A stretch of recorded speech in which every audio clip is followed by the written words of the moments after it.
Hi, morning guys. Now I put a call out on Instagram about what people would want to hear about and whether they'd be interested in hearing about how to have more energy, and it was an absolutely resounding 100%. So I thought I would jump on and share a little bit about how to have abundant energy in your life. All right.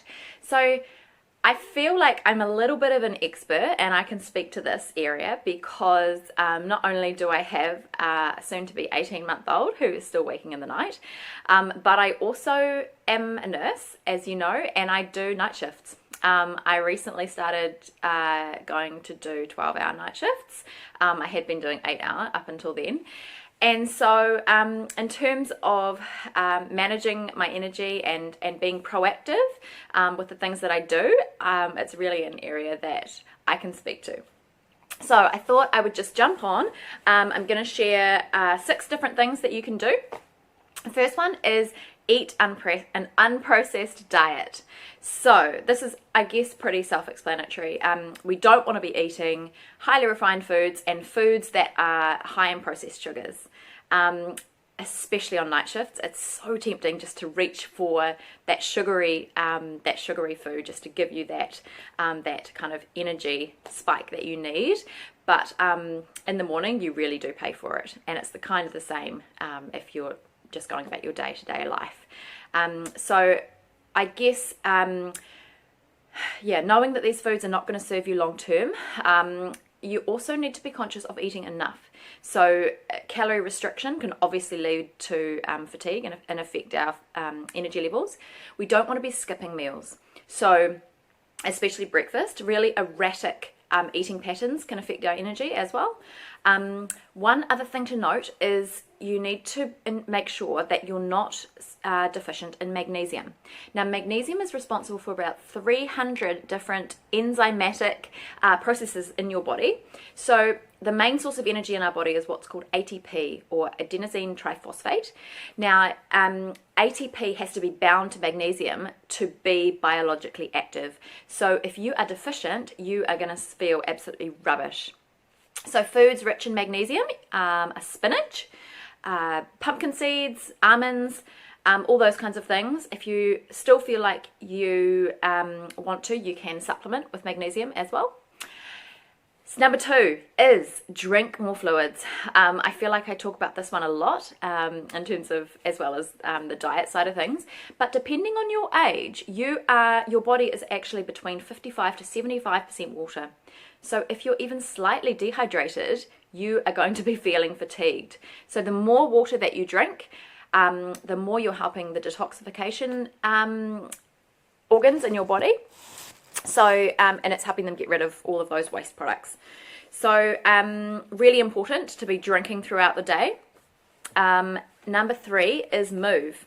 Now, this may sound a little bit counterintuitive in terms of, if you're already feeling tired, why do you want to move your body? But basically, we don't just get energy, we create it. So when we move our bodies, we're releasing these things called endorphins. You would have all heard of those. And when they're racing around your body, you can't help but feel energized. So there was a randomized control trial in 2008 by Perez and Flowers, and they found that in sedentary people with kind of persistent unexplained fatigue, that their tiredness was actually decreased by 65% just by incorporating really low intensity cycling. So find something that you enjoy, that you're going to do, whether that's just walking around the block, but some kind of movement to incorporate your day will really, really help with your energy levels. Number 4 is sleep.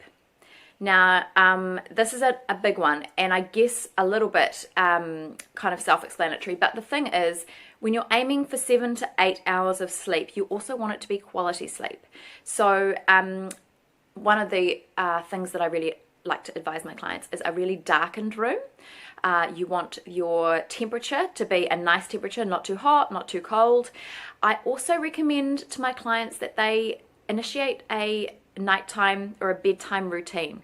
Now, the point of this is that by having a series of things that you do, you are triggering your brain to tell it that it's time to relax. Okay, so that might look like popping some beautiful lavender in the diffuser half an hour before bed. It could be things like doing some gratitude journaling. It could be doing a few yoga poses, some meditation if that's your thing. It could be having a bath. It could be reading. It could be all of the above. Doing your beauty routine. Whatever it is that trigger your brain to know it's time for sleep. Also really important to remember that the hours of sleep that you get before midnight are actually twice as restorative as the hours afterwards. So if you can, bring that bedtime forward versus sleeping in longer in the mornings. Now, number 5, stress. Now, we need to get on top of this, because when your adrenal glands are operating on max gear, you're pumping out this cortisol, and your fight and flight mechanism is also spiking that glucose.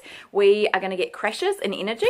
All right, so lots of different things that we can do to manage our stress.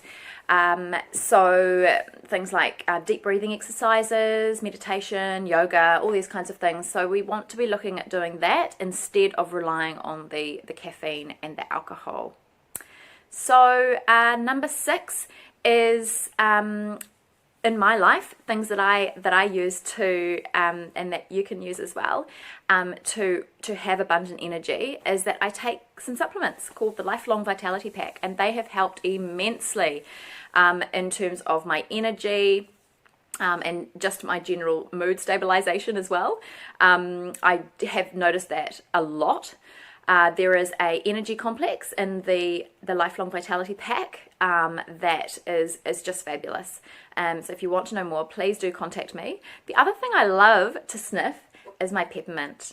Now, peppermint essential oil is incredibly invigorating. So when I have had that third coffee, and I really should not be having any more, I will get out my peppermint and I just inhale it, usually straight from the bottle, but I have also made a few rollers. I keep one at work, and basically just inhaling that aroma